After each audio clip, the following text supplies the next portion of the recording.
Hello children, how are you?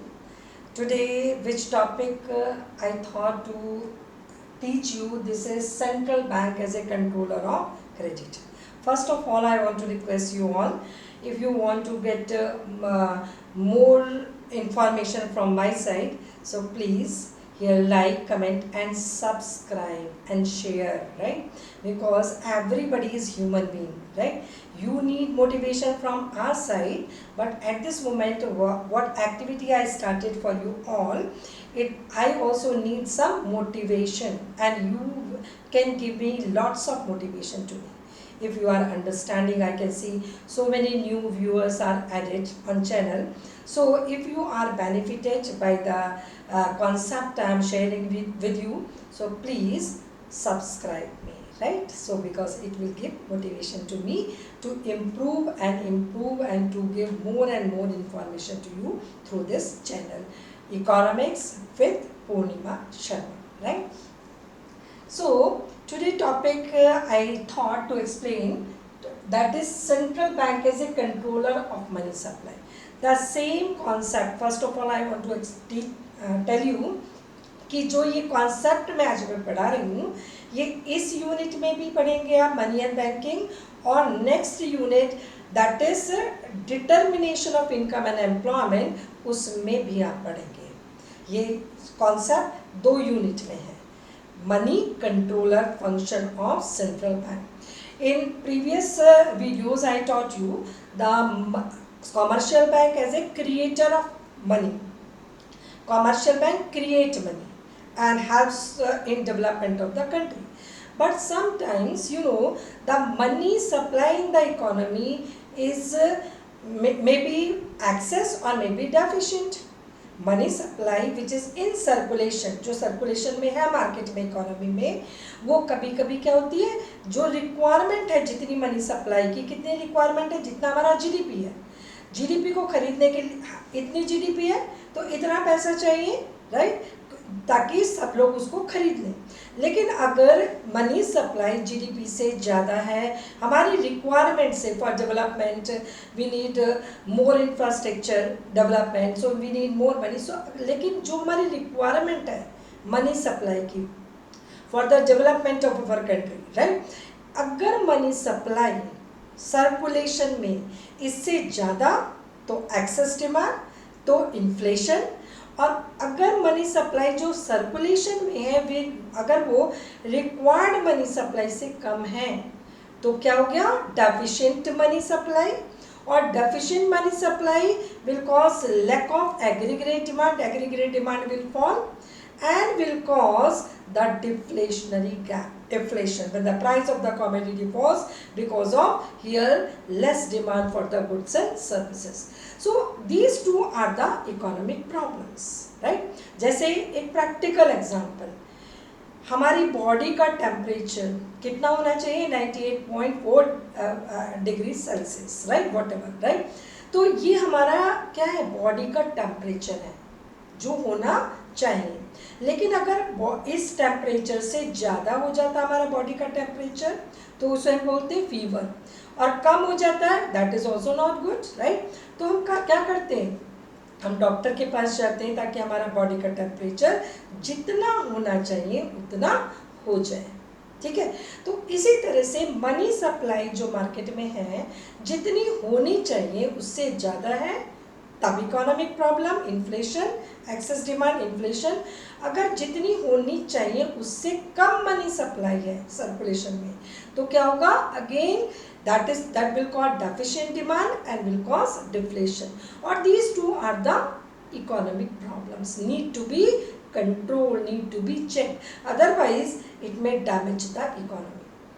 तो government उसको control करती है through it's fiscal policy, it is not the part of this chapter, and RBI करती है कैसे, through the here monetary policy. Monetary policy से अगर ज़्यादा है तो मार्केट से बाहर करती है मनी को, और अगर कम है तो मार्केट में मनी को इंजेक्ट करती है। कौन, RBI, central bank, by using its monetary policy. तो एक्सेस डिमांड, मैंने ये फिगर बना रखी है, देखो ये क्या है, आपका रिक्वायर्ड, बीच वाला जो सर्कल है ये रिक्वायर्ड मनी सप्लाई है। बाहर वाला जो सर्कल है ये क्या है, एक्सेस मनी सप्लाई, जब इतना चाहिए और इतनी हो गई तो ये तुम्हारा बच्चों क्या हो गया, access money supply, right. And access money supply, access money supply, this is access money supply which should come out, जिसको बाहर आना है, ठीक है, और बाहर आके कितना बनना है, रिक्वायर्ड। तो ये एक्सेस मनी सप्लाई, इससे क्या हुआ, competition among buyers, right, which lead to price higher, right, and if continuously consistently here appreciable rise and consistent rise in price over a period of time, that is considered as inflation. Inflation is an economic problem. If it is not checked, it may damage the economy, so need to be checked. कौन check करता है इसको, check करता है central bank, किसके through, अपनी monetary policy के through. उसके दो इंस्ट्रूमेंट है, quantitative instrument and qualitative. And in the same way the deficient demand, जो अंदर वाला ये सर्किल है ये क्या है, डेफिशिएंट डिमांड, क्योंकि ये सर्किल क्या है, बीच वाला रिक्वायर्ड। तो अगर इतनी चाहिए और इतनी है, ये है, तो ये क्या हो गई हमारी deficient money supply. And deficient money supply will cause deflation, price level will start falling, right, continuously, which is a economic problem, right, if it is not checked, controlled, right, by government through its fiscal policy and by central bank by its monetary policy, it may damage the economy. तो अब इन दोनों problem को हमें control करना है, किससे, इस chapter में आरबीआई के थ्रू, राइट। आरबीआई कौन सी पॉलिसी यूज करेगी, अपनी monetary policy. This concept is clear, ये क्यों हम पढ़ रहे हैं, why central bank need to work as a controller of money supply, to just check these two problems, inflation and deflation, right. To check these two problems, the central bank has to come forward to check the money supply. It should not be excess neither, nor it should be deficient. And how the bank will check this, by using its monetary policy, right. And monetary policy, it has two instruments, quantitative and qualitative. Quantitative and qualitative, right. Quantitative instrument and qualitative instrument. What does quantitative and qualitative mean?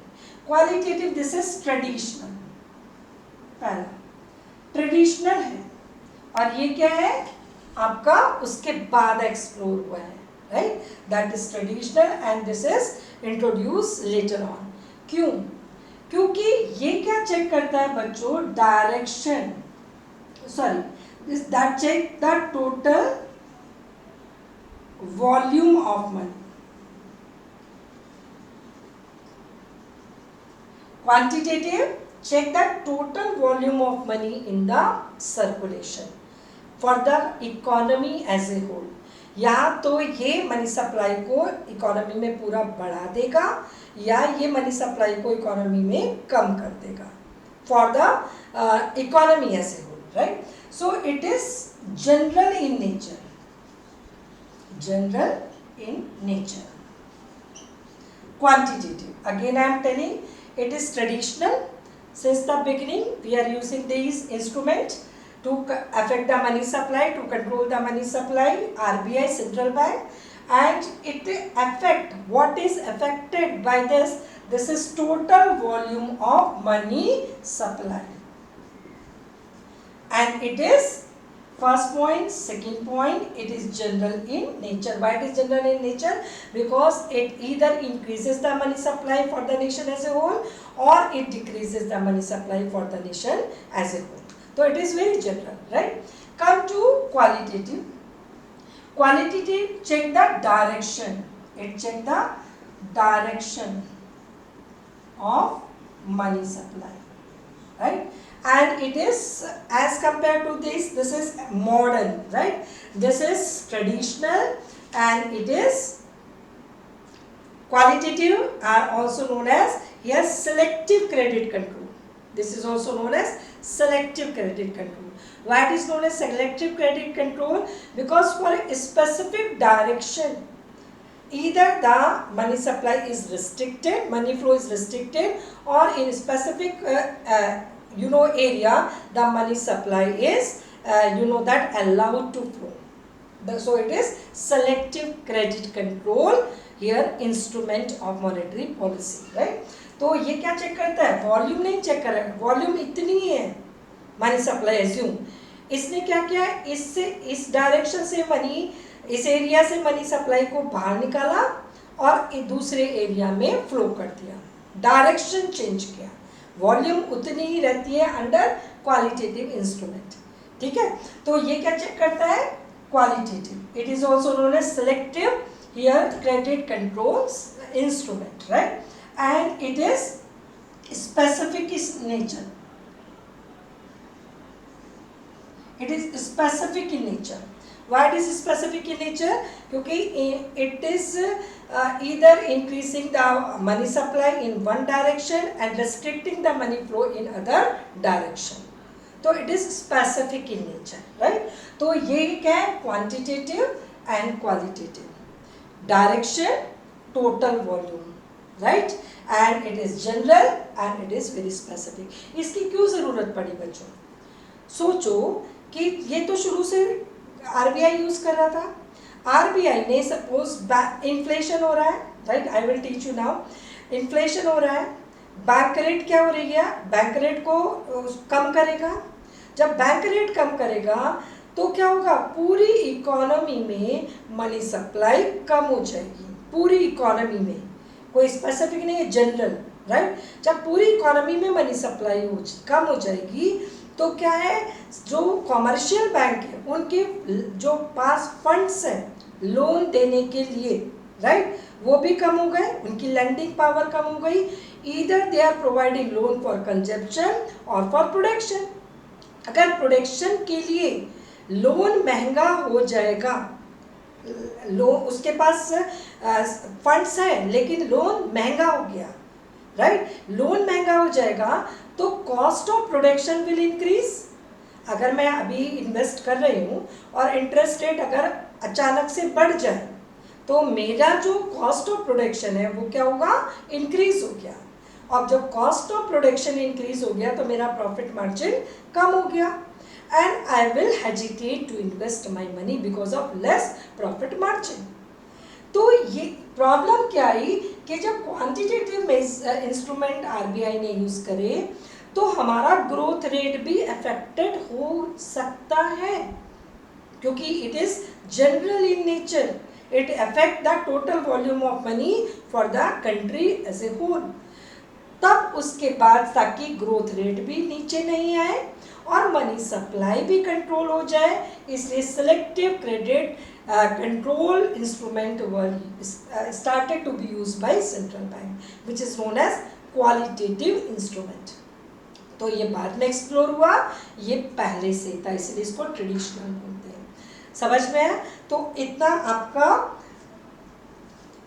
Credit, quantitative instrument and qualitative instrument, right? So today I will focus only on 3 topics. This is bank rate, repo rate and reverse repo rate. This is my target to teach you further, right? Bank rate. What is bank rate? Bank rate is the rate at which RBI lends money to commercial bank for long period of time, right?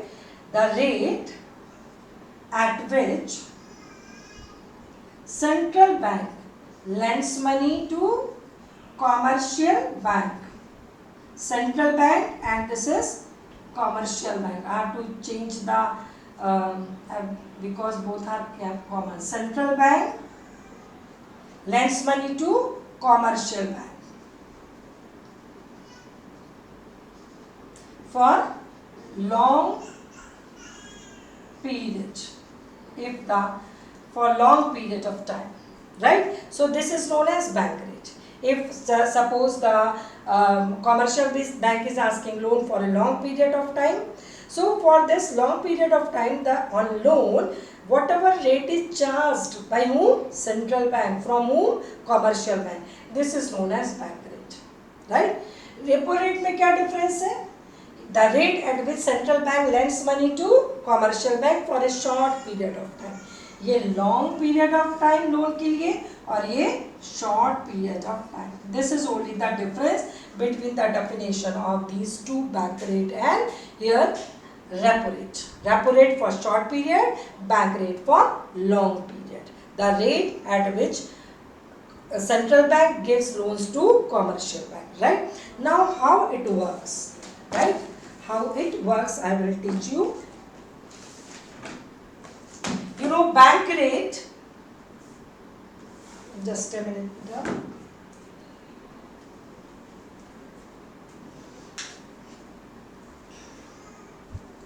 Bank rate, let's take bank rate.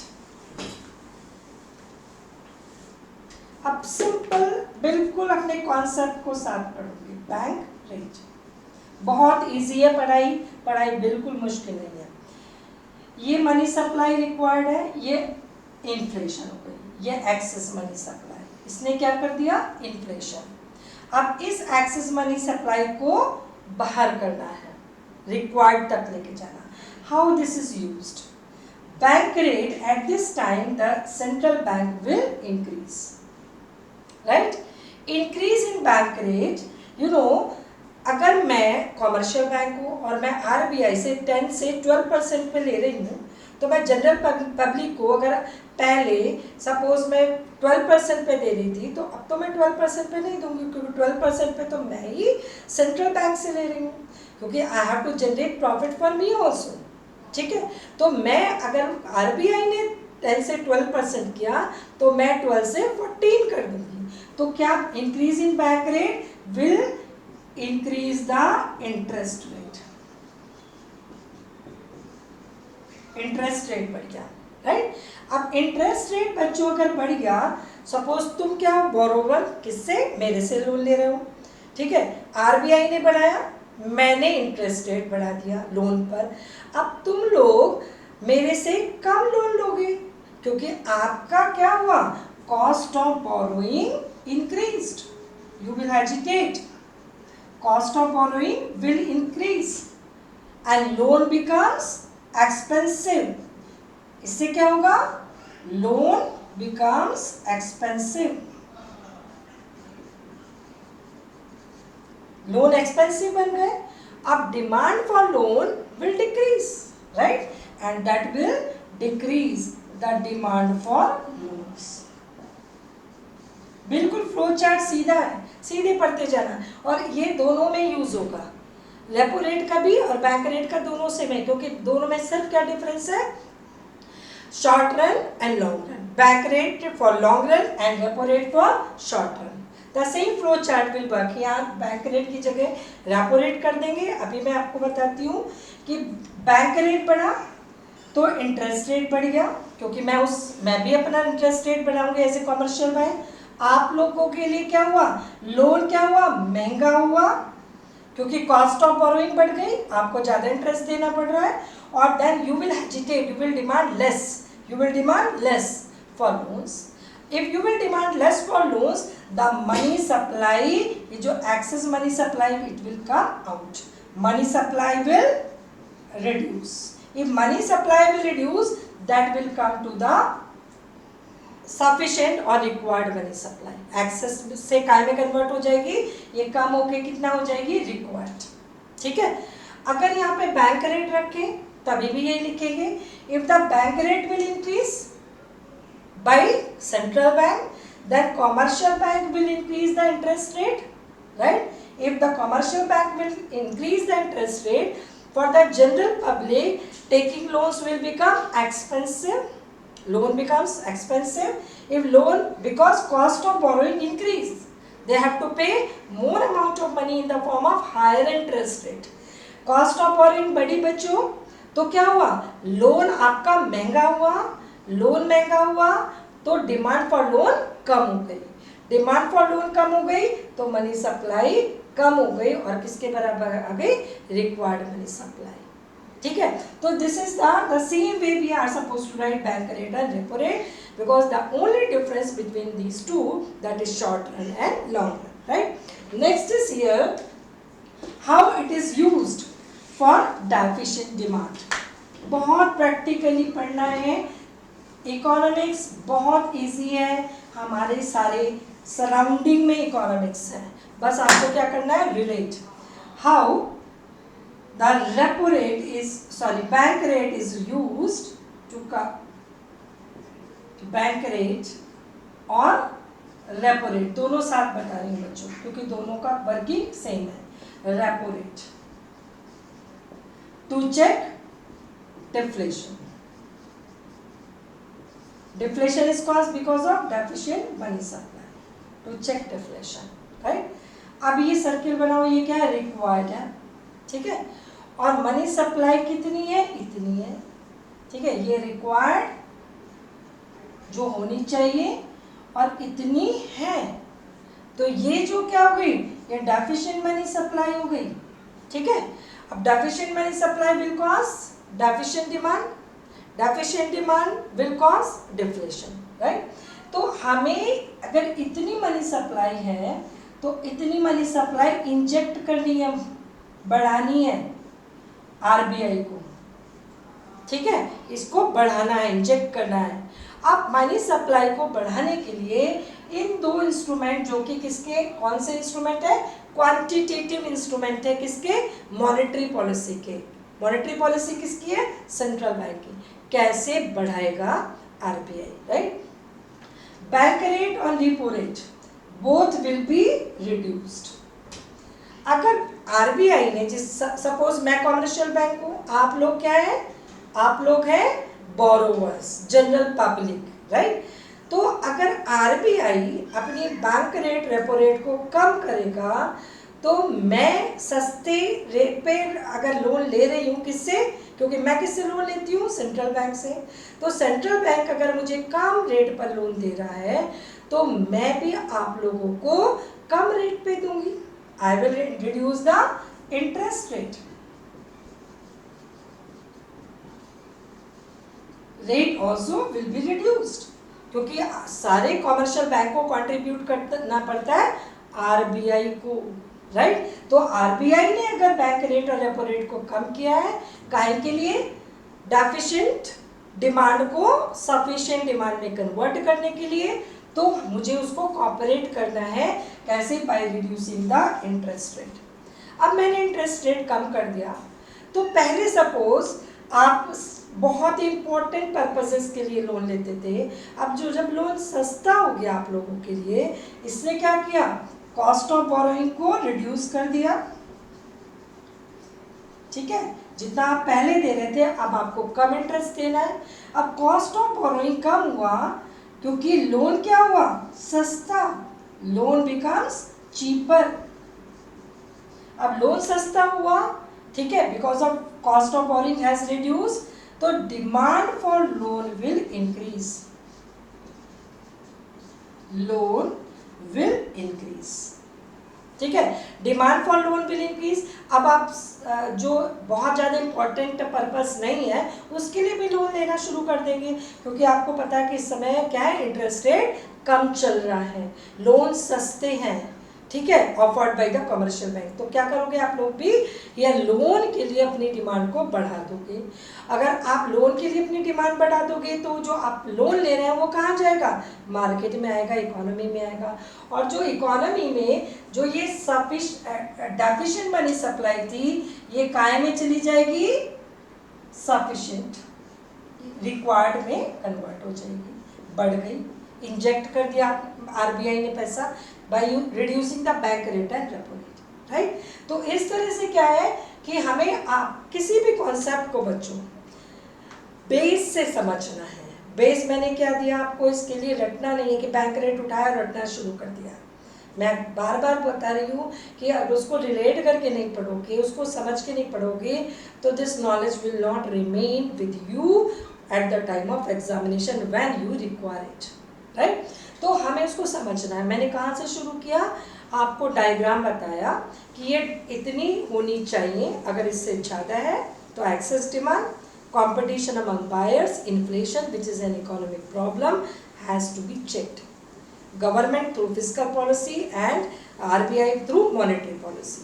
Monetary policy के दो instrument है, quantitative which check the total volume of money supply either increases or reduces.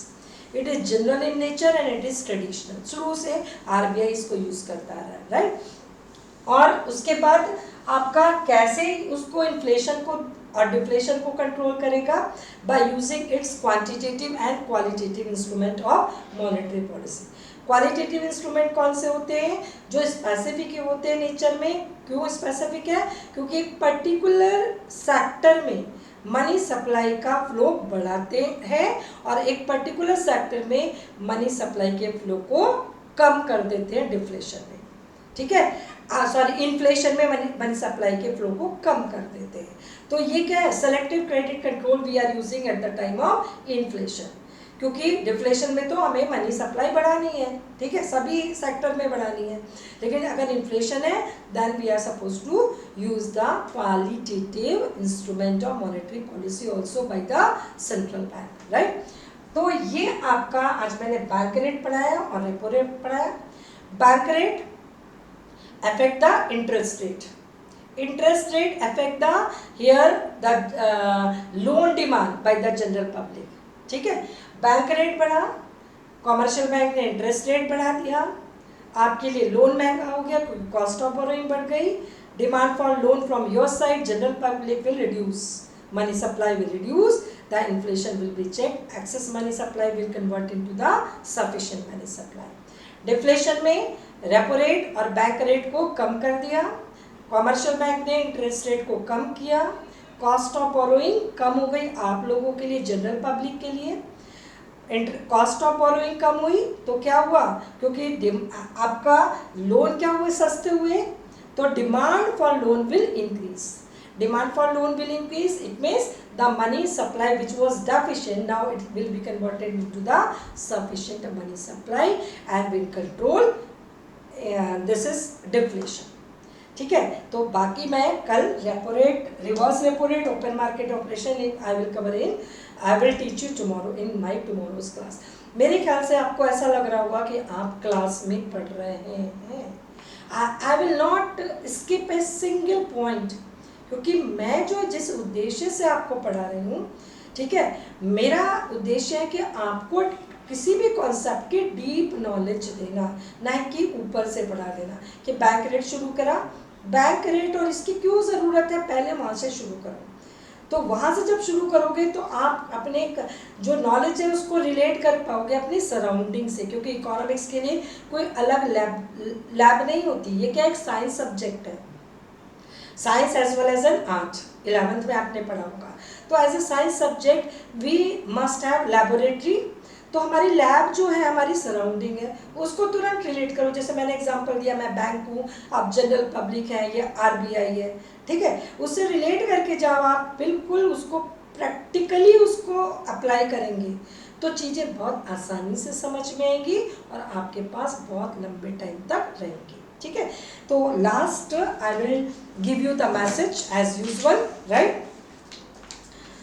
अगर आप पीछे जाकर शुरुआत नहीं कर बदल सकते, अब कितने महीने निकल गए आपके, अप्रैल से शुरू हुआ था, अप्रैल मई जून जुलाई अगस्त एंड सितंबर, 6 month are over for 12th, लेकिन अभी भी बहुत बच्चे पढ़ना शुरू नहीं कर सकते, करें। तो अगर मान लो आप पीछे से जाके शुरुआत नहीं कर सकते, क्योंकि टाइम को पीछे नहीं ले जा सकते, ठीक है, तो अगर आप पीछे शुरुआत नहीं कर सकते लेकिन आप वहीं से शुरू कर सकते हैं, आज से तो आप शुरू कर सकते हैं, आज तो आपके हाथ में है, ठीक है, तो आप वहीं से तो शुरुआत कर सकते हैं। अगर आप वहीं से शुरुआत कर सकते हैं जहां आप हैं, ठीक है, आज की डेट में जहां आप हैं, तो अंत आप बदल सकते हैं।